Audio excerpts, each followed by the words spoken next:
જય સ્વામિનારાયણ. આજે વાત કરવી છે ઘડીભરનું જીવન. એક ટુંડ મિજાજી બાદશાહે એક સાચા ફકીરને પ્રશ્ન પૂછ્યો કે જીવનનું સત્ય શું છે? ત્યારે ફકીરે સુંદર જવાબ આપ્યો કે જે માણસ નશ્વરતાના સત્યને પામી જાય, એનો અર્થ જાણી જાય, એ જીવનનું સાચું સત્ય છે. બાદશાહ કે તમે કેવા શું માગો છો?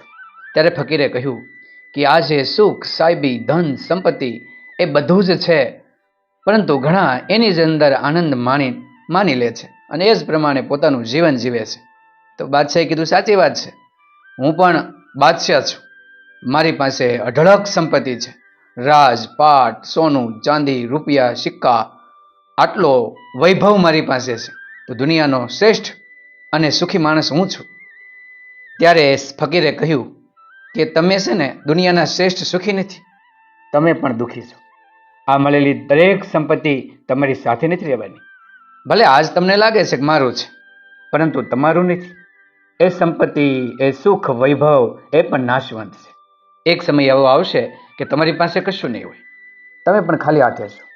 આ વાત સાંભળી પેલો ટુંડ મિજાજી બાદશાહ એકદમ ગુસ્સે ભરાયો કે શું તમારી મંજાલ છે કે આવી વાત કરો છો? સૈનિકો, આ ફકીરને જેલમાં પૂરી દો અને હું ન કહું ત્યાં સુધી આજીવન આને જેલમાં રાખજો. ફકીર હસતા મુખે જેલની અંદર જતા રહે છે. થોડા સમય પછી એ ફકીરના એક મિત્ર તેમને મળવા માટે આવે છે. જેલની અંદર મળે છે અને કહે છે કે આવું સાચું બોલવાની શા માટે જરૂર હતી? થોડું ખોટું ન બોલી શકો? બાદશાહને સીધે સીધું સાચું કહેવાનો કોઈ અર્થ નહોતો. આવું પડ્યું ને જેલમાં.